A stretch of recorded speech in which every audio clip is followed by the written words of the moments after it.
tea, kas see nii erakordne oli, võib-olla erakordne selles mõttes, et tegemist oli teoloogi ja filoloogiga. Eestis on selliseid naturaliste, looduse huvilisi ju väga palju.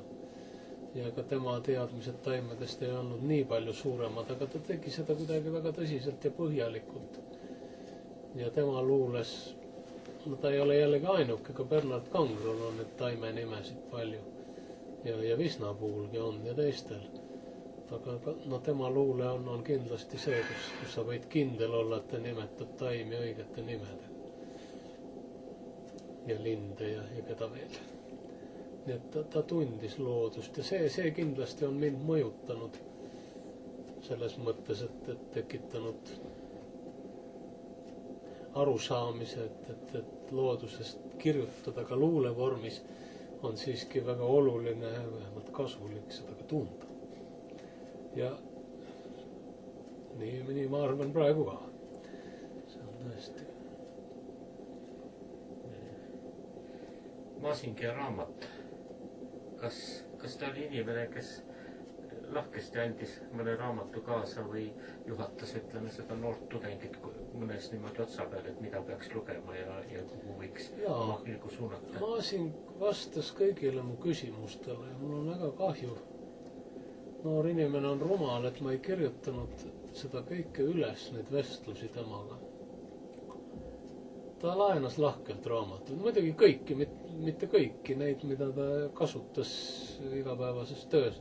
Mingit heebrea keele käsiraamatut või sõnaraamatut ta ei laenanud välja, see on mõistetav. Aga mäletan, kui ma tegin indiaani muinasjutu kogumikukese, siis ma sain tema käest ikka paraja virnakese neid raamatuid. Nii et see kogu on tehtud, ütleme, Maasingu käest saadud raamatute põhjal. Ja õnneks, kui ma olin üliõpilane, ma tellisin raamatuid Moskvast, Leningradist raamatukogude vahelise abonemendiga ja ma sain ka temale vahete vahel üht-teist huvitavat pakkuda. Sellest oli mul kangesti hea meel. Sai ometi midagi vastu anda. Ma mäletan, et näiteks Benjamin Lee Whorfi keelefilosoofilised tööd sai ta minu käest lugeda ja võib-olla veel üht-teist sellest valdkonnast. Just keelefilosoofiast, semantikast. Mismoodi ta teie luulekogusid vastu võttis? Kas selle kallal ka viriseti midagi, et võiks midagi teistmoodi olla või? Ei virisetud.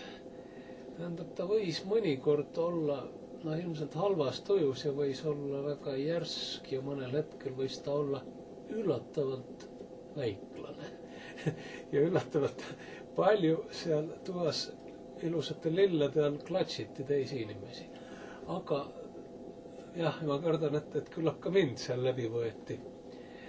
Aga minule ta ei öelnud midagi halba nende luuletuste kohta.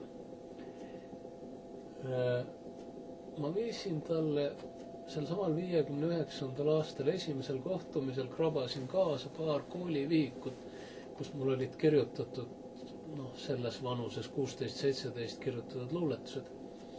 Ta oli need läbi lugenud ja teinud, nagu ta tegi ka raamatutesse igale poole õrnalt pliiatsiga märkused, tõmmanud joone ja siis ta muidugi mulle üht-teist ütles, mis tema meelest võiks.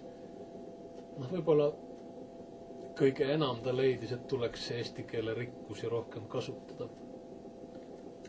Näiteks läinud talvede lume asemel pakkus ta mulle, et aga miks siis mitte tunamullune lumi, mille selle teksti ma ka selleks parandasin. Selles oli tal, ma arvan õigus, oli ja ei olnud ka, kuidas võtta. Niisuguse asju ta tegi, aga hiljem minu meelest ta mingeid olulisi parandusi või ettepanekuid või konkreetset kriitikat ei teinud. Suhtus üldiselt hästi. Kogu tolmusti värvidest kohta ta ütles mulle midagi, mis mind tookord väga liigutas ja niimoodi kõrvad ehk õhetama lõi, oli see, et te ütlete ju seda, mida mina või ainult, et kuidagi lühemalt ja lihtsamalt. Tähendab midagi isegi, mida võis võtta ma ei mäleta kahjuks jälle selle sõnastust, mida võis võtta väga suure komplimendina, tunnustusena. Ja selle üle ma olin väga õnnelik. Kuidas jõudis Masingu enda luule teieni, tähendab, Arbujad olite lugenud? Ei, ma usun, et ei olnud. Sel hetkel, kui ma kohtusime, ma ei olnud lugenud Arbujaid. Ma olin lugenud küll päris palju neid Arbujate luuletusi 30. aastate loomingutest. Ma olin läbi lugenud kõik 30. aastate loomingud maasugulaste juures. Aga Maasingut seal sama hästi kui ei olnud. Võib-olla 1-2 luuletust, võib-olla midagi oli ka Varamus, mida ma ka lugesin. Nii et see Neemed vihmade lahte ma sain vist natuke varem lugeda, aga see mulle nii sügavat muljet ei avaldanud. Aga vaat inimene ja tekstid koos, see oli juba midagi. Nagu sageli, minu jaoks üldse. Ka Alliksaart ma ei saa võtta ilma isikuta. Tekstid jäävad kahvatuks. Kuidas need tekstid teieni jõudsid? Pakkus ta ise oma luulet lugeda? Ma ei või öelda, et ta pakkus, aga meie poolt oli ka teatav initsiatiiv. Mäletan, kunagi käisime seal hilisema ka kirjanduse inimese loomingu raamatukogu toimetaja Agu Sisaskiga ja tõlkijaga. Ja siis meil õnnestus kuidagi Maasingu käest välja meelitada üks käsikirja, mille ma muidugi vehksin ümber kirjutada. See oli need džunglilinnud, mis hiljem ilmus ka välismaal juba varakult sügaval nõukogude ajal. Selle ma kirjutasin ümber ja seda ma lugesin, nii et vist pool temast oli mul peas. Nõukogude ajal kirjutati Maasingut palju käsitsi ümber? Ma usun küll. Ma sain ikka õige mitmeid asju lugeda, aga mitte kõike ja ta oli küllalt valiv ja küllalt tujukas selle koha pealt, nii võib öelda. Ta mõnikord üldiselt, kui teda palusin, pretsedent oli olemas, siis ta luges ise midagi ette. Selline peaaegu traditsioon meil tekkis. See oli, ja need mõned asjad on mul tänini meeles, mõned katkendid. Minu meelest, kui ma võin seda öelda, tema kõige paremad luuletused minu jaoks, kõige olulisemad luuletused on sellest veel ilmumata kogust, kas see on Saadik Magellani pilvelt või Magellani pilvede saadik, umbes sellise pealkirjaga. Ma ei tea, kas ta ise lõplikku pealkirja üldse panigi. Väga palju asju jäi tal just niimoodi mitmesse varianti, ta ei suutnud otsustada, ta isegi kurtis kunagi, et tal on kas midagi viga või et ei suuda enam valida variantide vahel. Niimoodi see oli. Ja need, mis ta siis ette luges, need vabavärsis luuletused, mis olid tõesti kuidagi võib-olla kõige paremini ja kõige võimsamalt kõlasid ühte selle inimese endaga, ta on kogu tema mõttemaailma. Nagu see, kelle luuletus, mis lõppes niimoodi, kelle sammude ees kantakse kord minu nägu läbi laotuse lehvival Laatsaruse linal. Sellised asjad. Ja üht-teist ma sain hiljem lugeda Kiivitite juures, kus oli enam-vähem kõik tema käsikirjalised valmiskogud olid olemas ja mõned proosa käsikirjad ka. Kas oli juttu ka teistest luuletajatest või ütleme 60-ndate luulesituatsioonist üldse või kui valmis oli ta nende sellele oma niisugust iseloomustust andma, mis talle meeldis või mis talle ei meeldinud? Ma arvan, et tema suhtumine oli see tuli mitmel hetkel välja ja kord ta Tartus pidas ettekandegi kirjanduse majas, et see kõik on juba olnud, et ärge mõelge, et te teete midagi uut või kõik see modernism, et kõik see on olnud juba sajandi alguses. Uus on hästi unustatud vana. Ja eks temal oli muidugi rohkem põhjust kui kellelgi teisel niimoodi arvata, sest ta tundis ka seda kõige vanemat. Me vana Mesopotaamia või Egiptuse või mis tahes luulet. luulest me rääkisime küllaltki palju, kuigi see ei olnud põhilisi vestluse aineid.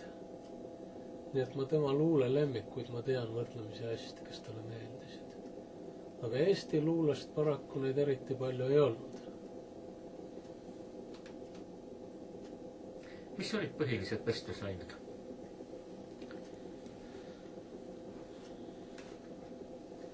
Folkloor, keeled,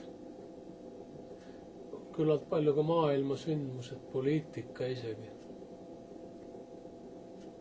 Ta oli väga rahul Hruštšoviga näiteks ja väga õnnetu, kui Hruštšov kukutati.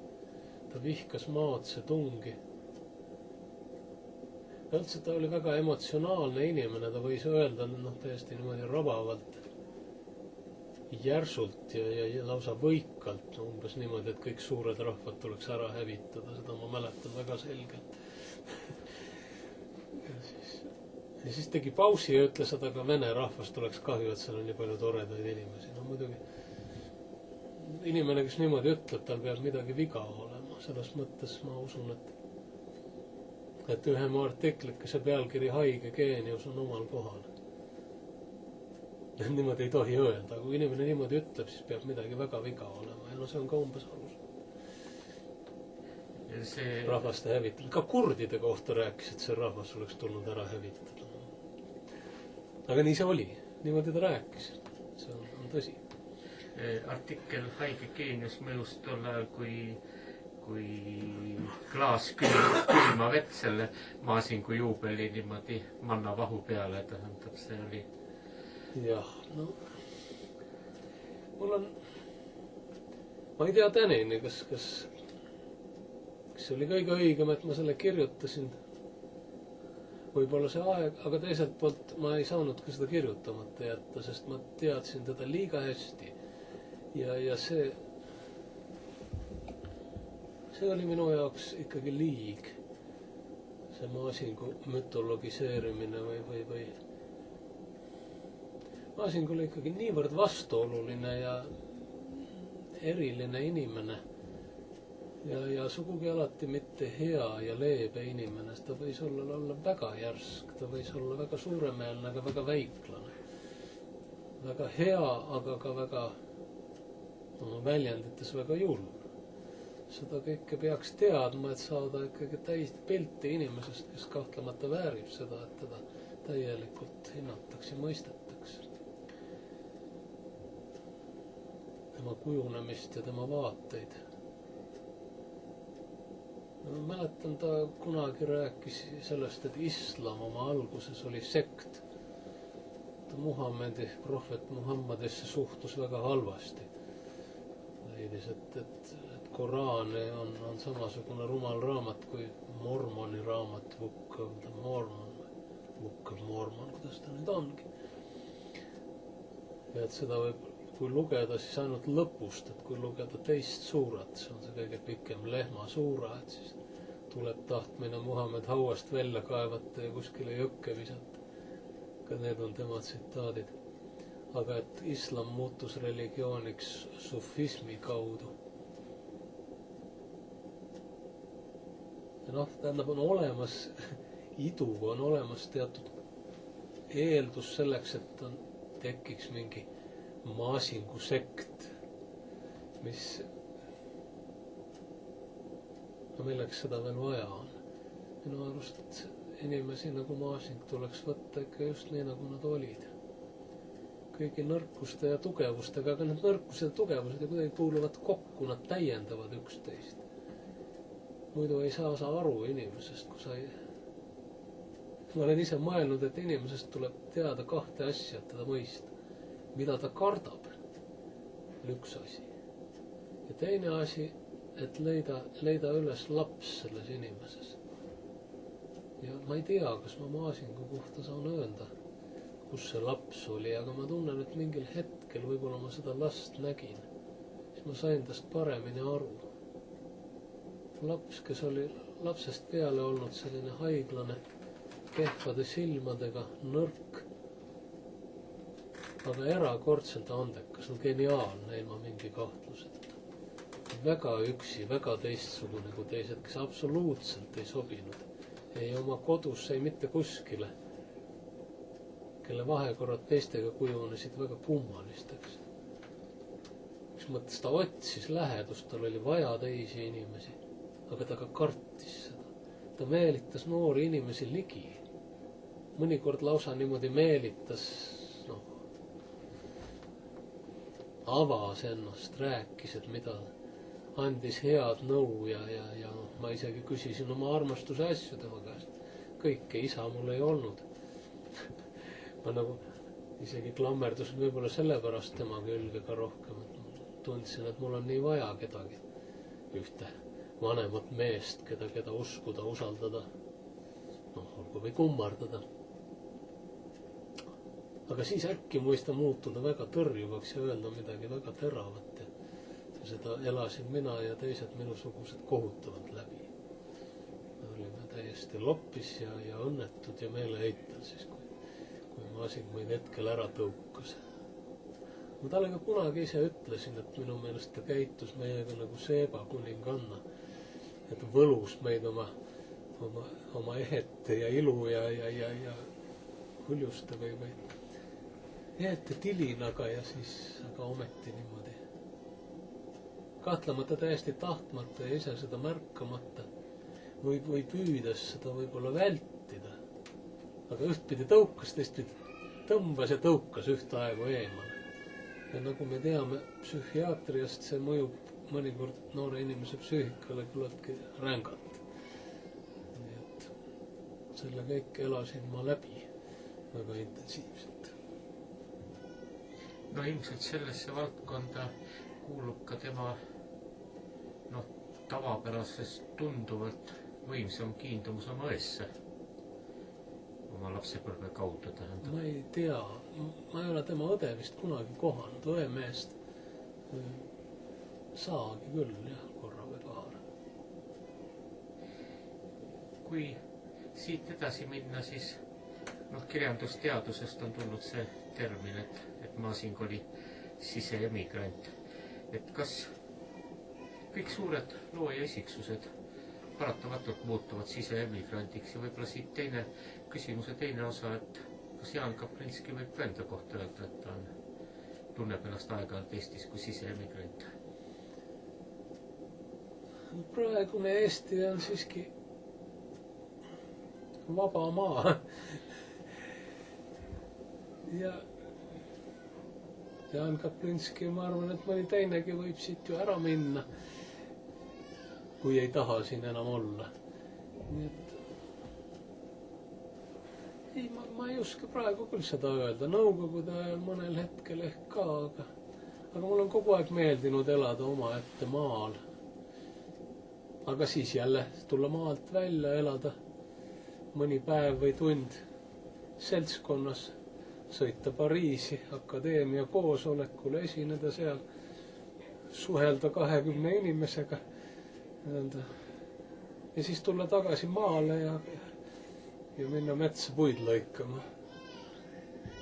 Ei, ma ei ütleks, et see on emigratsioon.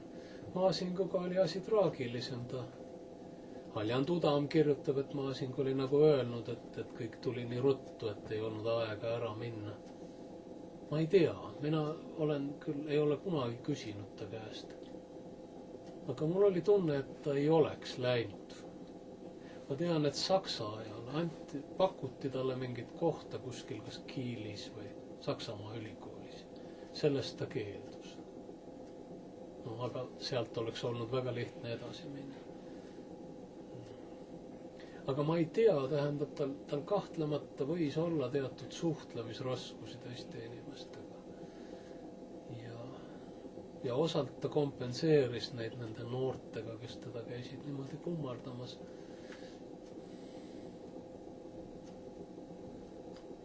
Kas niimoodi 10 aastat peale Nõukogude võimu lõppemist võib öelda või väita, et Nõukogude võim käis Masinguga halvasti ümber? No loomulikult halvasti, nagu kõigi vaimulikega. Vaimulikud olid Nõukogude Liidus ja teise, kolmanda järgu inimesed, kellel ei olnud mingis mõttes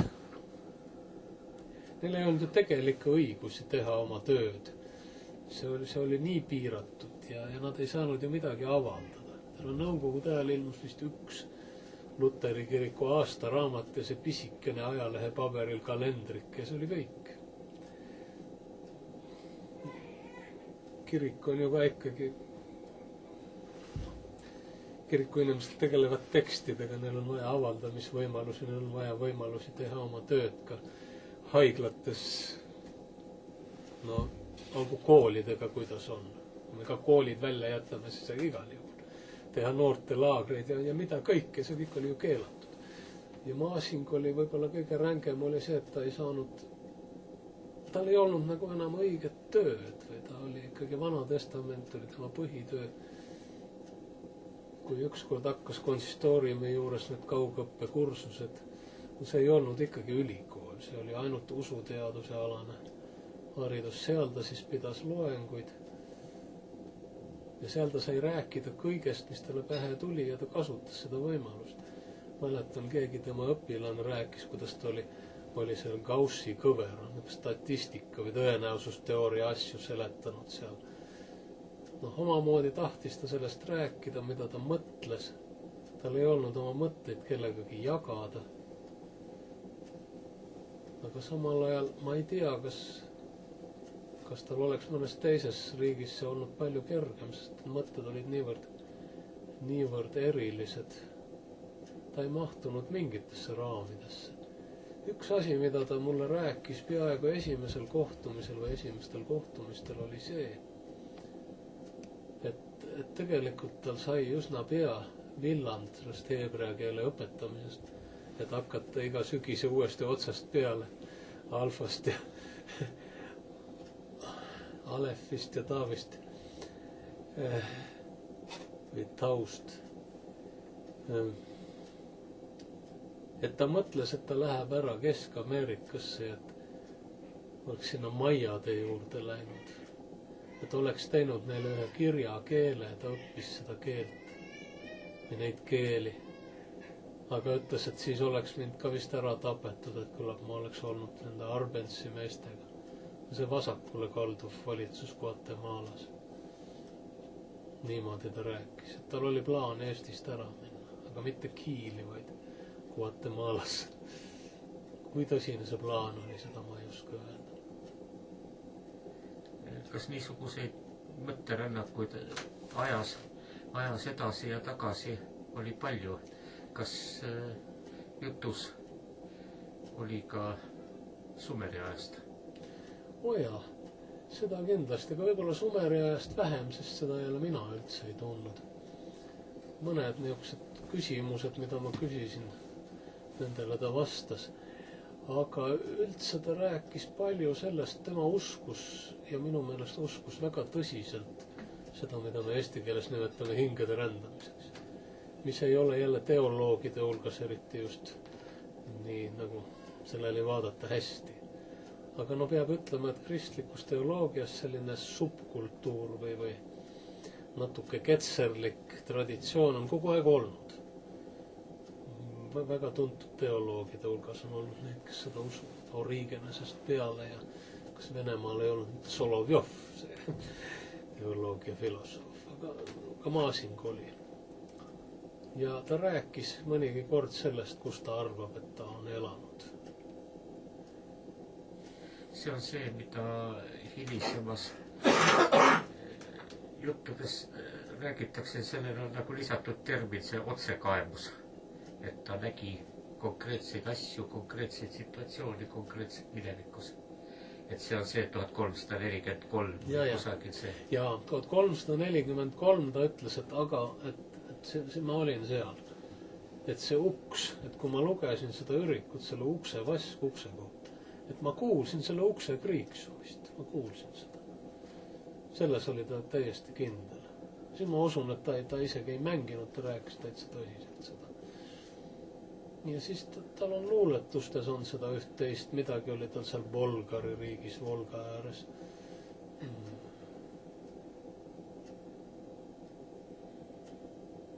Midagi või selleks 30-aastase sõja ajal või midagi sellist. mina kunagi ütlesin mulle, et miks mul on mingi niisugune kummaline võigas tunne või no niisugune mingisugune eriliselt niisugune kummaline, paha, aga natuke ka erutav tunne nagu poodute pildid ja hobused, ratsahobused. Siis ta ütles mulle, et jaa, et see võttis nagu loomulikult, et see võiks olla, et ma midagi mäletan. Ütles, et võiksite vaadata seda 30-aastase sõjaaega siis.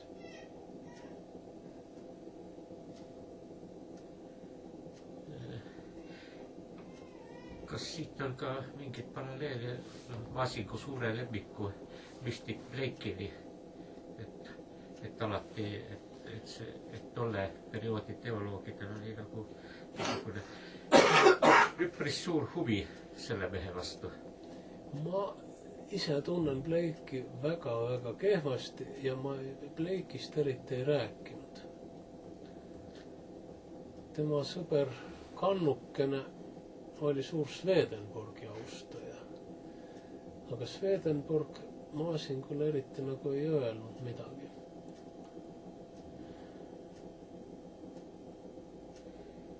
Aga teised keskaja müstikud ja siit on vist ka üks väike samm nende sufistide juurde. Sufiide. Või sufide. Jah, sufiidest ta pidas väga lugu. Ja kui palju ta neid konkreetselt teadis, ma ei julgegi öelda. Rumiid ilmselt Tatari ta teadis.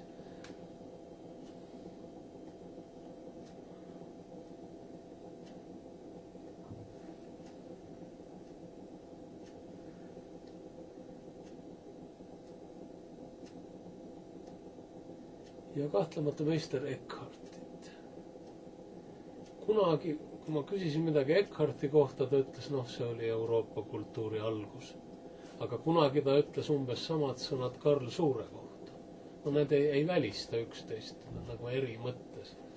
Sest Euroopa algab tõesti Karl Suurega, aga midagi Euroopas algab ka Eckhart. Selline müstiline traditsioon kindlasti.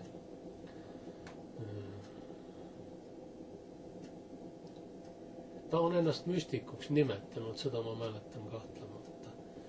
Niimoodi püüdnud harrastada mitmesuguseid meditatsioonitehnikaid, aga tunnistanud, et tal ei õnnestunud. Omamoodi viide selle meditatsioonitehnikale oli ka see tema kuulus kirjeldus esimese lume nägemisest. Jah, seda... üks kirjeldus oli ja see on ilmunud akadeemias, see luuletus sellest,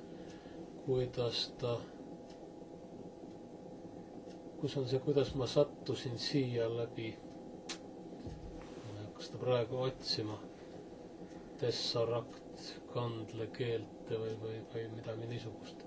Mina mäletasin teda nagu tema loetuna, et kuidas ma sattusin siia või kukkusin siia läbi katkenud kandlekeelte.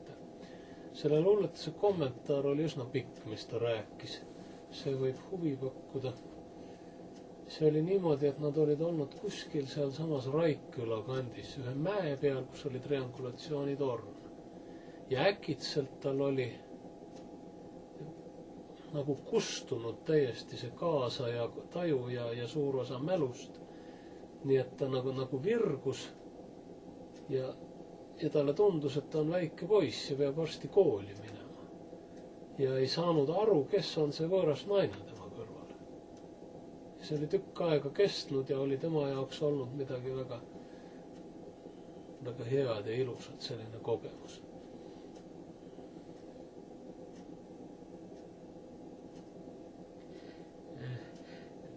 Küsin veel ühe niisuguse väikse küsimuse, kas oli ka juttu sellest legendaarsest lugemistehnikast, kuidas ta suutis raamatut nii kiiresti läbi neelata ja läbi töötada? Mina arvan, et tal ei olnud mingit erilist tehnikat. Ta lihtsalt luges, aga tal oli võime haarata niisuguse kiirusega. See oli midagi, mis mind väga kadedaks tegi, jahmatas ja üllatas. Aga nii ta on.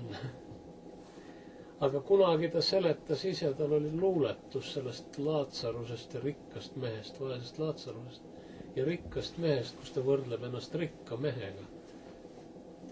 ta väga palju tegeles ka sellega, et selle arutamisega, kas ta on õieti teinud. Tal oli see väga südame peal. Ta on midagi väga valesti teinud.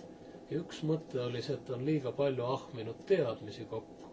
Et nüüd on ta nagu see rikas mees, kes siis vaese Laatsaruse käest küsib, et anna tilk vett või midagi. Et see oli tal üks asi, mis teda natuke vaevas, et ta on kogunud kohutava eruditsiooni, aga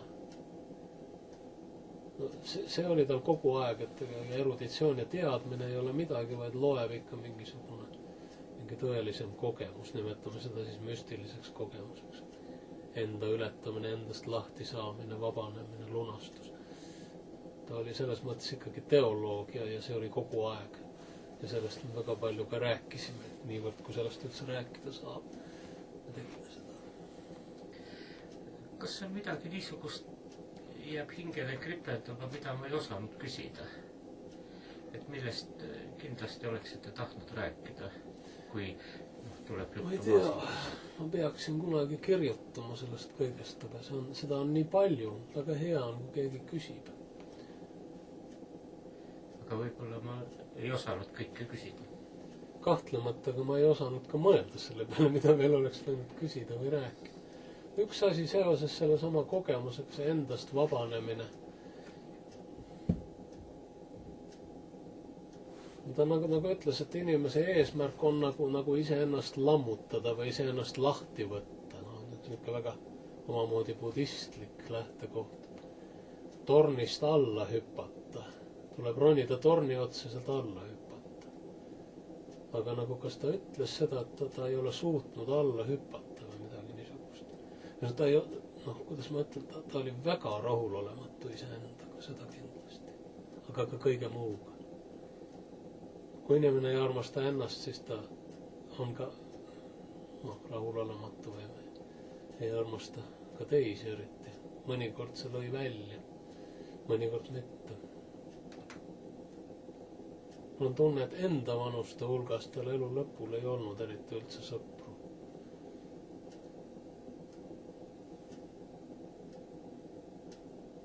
Ainult noorematega niimoodi siis jah. See olid nagu õpilased või.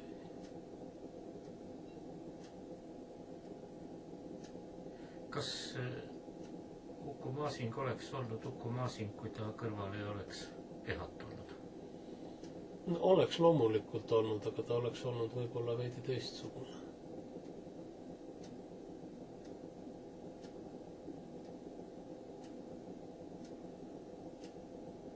Ahah. Jah, minu küsimus on selline, et eelnevalt oli ka jutt, et kui vajalik on looduse tundmine, et sellest kirjutada. Ja sõltuvalt siis oma tööteemast, et puudutab põhjamaist elutunnet nagu luules, et siis ma tahangi seda küsida, et kuivõrd oli teil juttu omavahel eestlase elutundest või laiemalt, et põhjamaise inimese elutundest võib-olla selle samas loodusest rääkimisel või vajadusest tunda loodust? Jah. Ma arvan, et otse niisuguses seoses võib-olla ei olnud.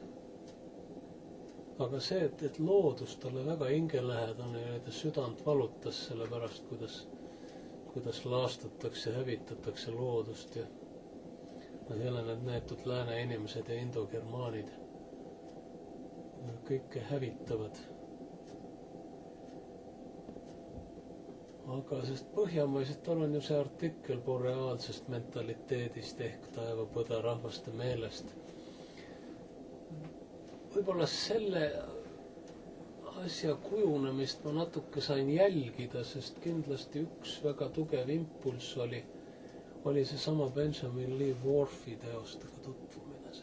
Mida ta nimetas metalingvistika, siis ta hiljem ütles, et metalingvist olen ma küll.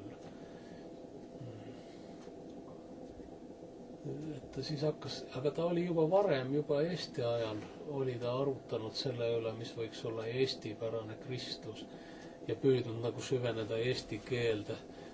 asi, mida ta võib-olla mitu korda nimetas, mille juurde tagasi tuli, oli see, kuidas sõna kirg on eesti ja siis ka võib-olla teistes soome-ugri keeltes mõnes tähendab ju, kirg on seesama, mis kiir või kiirgamine. See on midagi, mis inimesest välja tuleb, mingi kiirgus.